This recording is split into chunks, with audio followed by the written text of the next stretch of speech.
drifting. He fends off Very Elegant and Delisand, and a Dave goes back to back. The Beast of Britain's done it.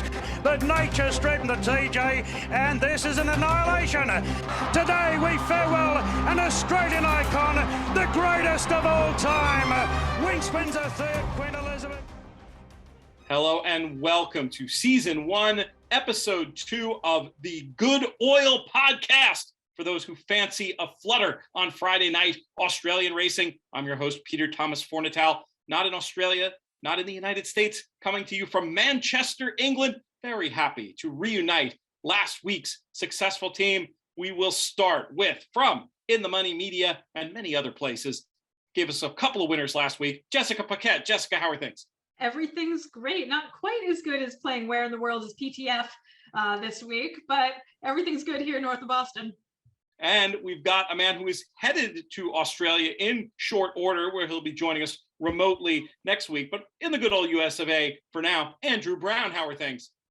Doing really well, PTF. Yeah, I'm about to head to LAX not long after we finish recording this vodcast, to tell you the truth. But yeah, really excited about previewing another fantastic night of Australian racing. The carnival now shifts over to Rosehill for the next 3 weeks before culminating with the 2 nights of the championships. The story again is plenty of rain around Sydney. So we are doing the form once again on a heavy 10 track. That's the wettest rated track that there is. But Rosehill handles the wet, if not better than what Randwick does. And Randwick played just beautifully last week. So looking forward to 10 fantastic races from Rosehill.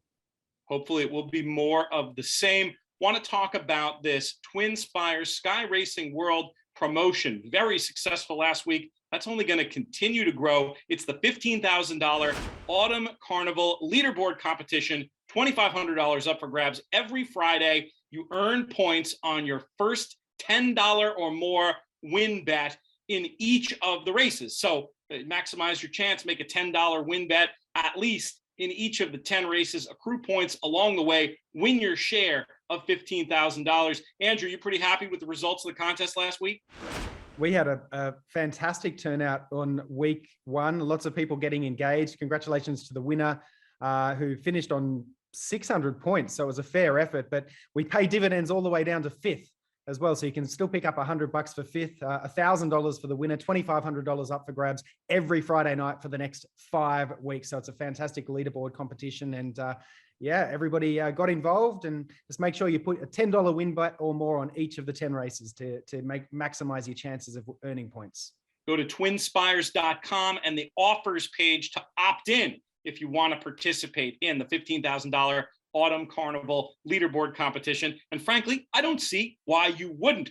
We've got a few races to talk about on this show before we get into some of the other business. But let's start off with some Group 1 action. The Coolmore Classic is the race we're going to talk about. Jessica, we're going to get your opinion first. But before we do that, I did want a little bit of a market overview from you, Andrew. We have an opportunity this late in the game to get a sense of where the money's going. Let's start there.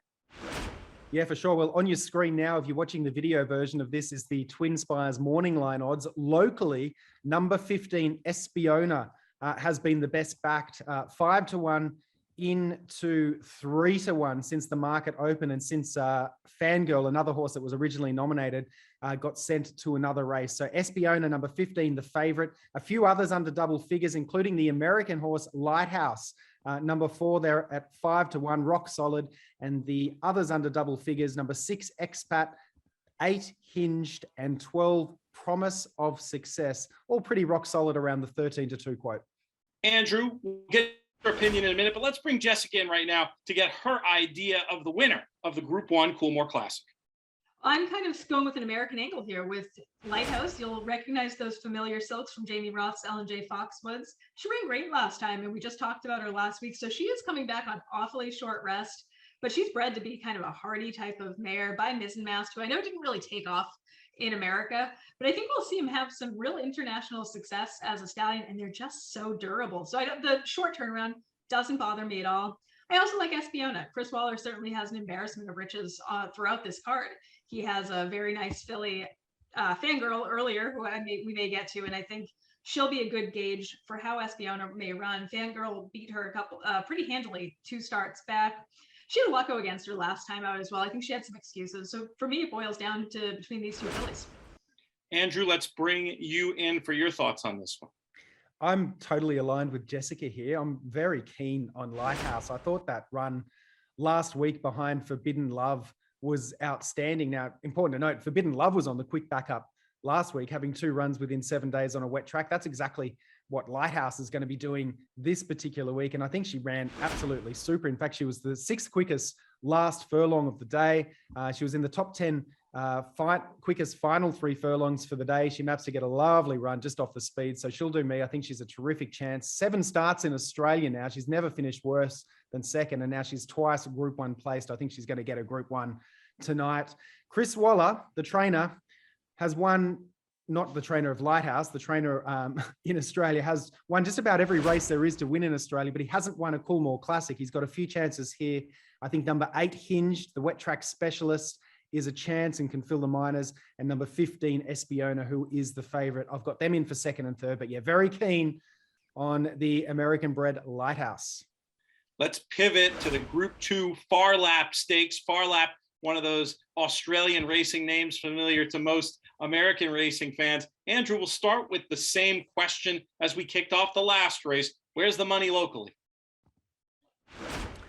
Yeah, so the money locally here in Down Under, basically they've got their eyes on one horse, and we touched on it just a second ago, and that's Fangirl, number 11, opened in the black, but now into a shade of odds on. The only other runner under double figures is the stablemate, who is number 12, Roots, at around the 5-1 quote. Jessica, can you resist the hunch play on Fangirl? I can't really resist. You can call me a chalk-eating weasel here. She's a daughter of Sebring, who is a son of More Than Ready. And again, his legacy as a stallion, both domestically here in the US and in Australia, I think will be continued to be felt for decades. I think he's going to be the most influential stallion in Australia, and big More Than Ready fan. Fangirl of More Than Ready, you could even say. This filly defeated a good field 2 starts back, including Espiona, who we talked about. Give her the benefit of the doubt off of that last race. I don't think she had the best trip. I think she's better than that. I'm going to go for a bit of a long shot here as well with the with Son of Sangio. Bit of a class test, but coming out of a solid win. Sometimes you just strike when the iron's hot with these kind of horses. They get on a tear. He's doing well right now. I don't know if he's this good, but maybe he's good enough to get a piece. Andrew, what do you think? Look, I'm a fanboy of Fangirl. However, I'm going to try and get a beat with a stablemate, number 12, Roots. I won't tell you what that means down under, but feel free to Google it. Chris Waller has actually won 6 of the last 7 editions. This is a family show. I am now Googling. Chris Waller, he's won 6 of the last 7 of this race, the trainer of Roots. He's also the trainer of Fangirl. Now, this horse, I think, returned from a layoff with a last to first win last time out at Warwick Farm on a rain-affected track, and that run was full of merit. The thing that I'm really interested in, though, last campaign at her 2nd career start, she had absolutely 0 luck when she took on Fangirl over 7 furlongs at Randwick. Arguably should have won the race that day, but just was held up at a crucial time when she finally saw daylight. She took a lot of ground off Fangirl late. So I'm not sure that there's too much in it between Fangirl and number 12 Roots, but we're going to get a much nicer price about Roots. So I've got number 12 Roots to beat 11 Fangirl and number 1 Extreme Flight in for 3rd. Next race we're going to talk about is the Group 3 Sky High Stakes. Andrew, we're going to keep it with you for a chat about the market and your selection. Well, you can throw a handkerchief over the top 4 in the market here. PTF, number 3, Mount Popper, the favourite at around the 3-1 quote. And then at around the 4-1, we've got 4 Skylab, 1 Great House, and 5 Stockman. They're the local odds, the TwinSpires morning line odds on your screen at the moment if you're watching the video version. And in terms of where your money would be going for the contest? I'm keen on number 4, Skylab here. Terrific record, 2nd off the layoff, and is 1 for 1 in the heavy ground, which I think is really important. Returned with a solid win, first off the layoff last time out. Always races well fresh. Was also runner-up in a very high-profile race over the Melbourne Spring Carnival last campaign. It's called the Craven Plate, and ran a terrific race on that occasion. I don't think there's a lot, as we indicated, in the market between 4 of these horses. I don't think there's a lot going to be in between them on Friday night too. I've got number 1, Great House, in for second. Was a great winner of the Hotham Handicap last year before running in the Melbourne Cup, and number 3, Mount Popper. So 4 Skylab to beat 1 Great House and 3 Mount Popper for me. Skylab and the Sky High for Andrew. Jessica, for you, is it one of those top 4 in the betting, or are you going to reach for something here? I'm not trying to be too clever here. I think this is a really competitive group. These are some salty, hard-knocking horses. Really my favorite race on the card. I did go with Mount Papa and Great House, trying to differentiate between the two. I'm stuck kind of really with both of them. I put Great House right on top. He doesn't mind a wet going. He's a true long distance type. That's my only question with Skylab, is I'm not sure this is truly his ideal distance. You also really just can't leave Mount Papa off a ticket. He loves this sort of heavy ground. And at 7 years old, I'm going to give him the benefit of the doubt. I think sometimes these older horses take a race or two to really regain their conditioning. I mean, none of us are getting younger, and it gets harder and harder to get your form back when you take a break off exercising, let me tell you. So I think sometimes we see these horses race themselves fit in a way that workouts just can't. Not getting any younger, she tells the 50-year-old who tried to stay up all night on the red eye. Yeah, I think I can agree with you on that one. Now, Andrew, I think we may have already tipped our hand potentially as to what this week's American angle is. Or are you going back to the horse we've given so much airtime so far on these episodes of Good Oil, or you got something else for us? No, we've already mentioned Lighthouse, of course, but I found you another one, a beauty actually. Race 4, number 6, Blue Soldier. By Claiborne stallion Warfront. Actually started his life as an Aidan O'Brien trainee in Ireland, but raced in the Breeders' Cup Juvenile Turf at Santa Anita in 2019 under the former name of Fort Myers. So finished 7th behind the Chad Brown trained Structor on that particular. He might owe me a few dollars. So yeah, 7.5 furlong suits, has form on the heavy, and I think he'll be a sneaky chance at around 11 to 1. So yeah, that's our American angle for week 2 of the Good Oil podcast, Pete. We're going to get to our How to Speak Australian bit in just a second. But before we do, I want to remind folks about the $15,000 Autumn Carnival Leaderboard competition. $2,500 up for grabs every Friday. Your first $10 bet in each of the 10 races is what's going to count for that leaderboard score. Get involved, opt in to win at TwinSpires.com. How to Speak Australian. Andrew, what in the heck is a quaddie? I thought you were going to ask me what roots was. Then, I've now learned.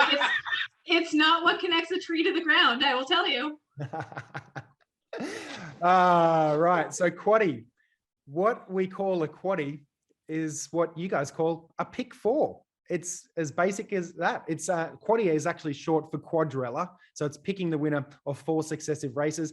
And you can play the quaddie with TwinSpires, which is fantastic stuff. There's an early quaddie and a late quaddie at Rosehill on Friday night. The early quaddie races 1, 2, 3, 4. The late quaddie races 7, 8, 9, and 10. But that is your Speak Australian lesson, where you've kind of had 2 of them for this week. It's almost like that was such a shameless plug. It's almost like we planned it. That's all I'll say. All right, we've done what we're going to do here for the Friday night racing on this edition of the Good Oil podcast. I want to thank you, Jessica. I want to thank you, Andrew. We will be back next week. This is Peter Thomas Fornatale for TwinSpires.com.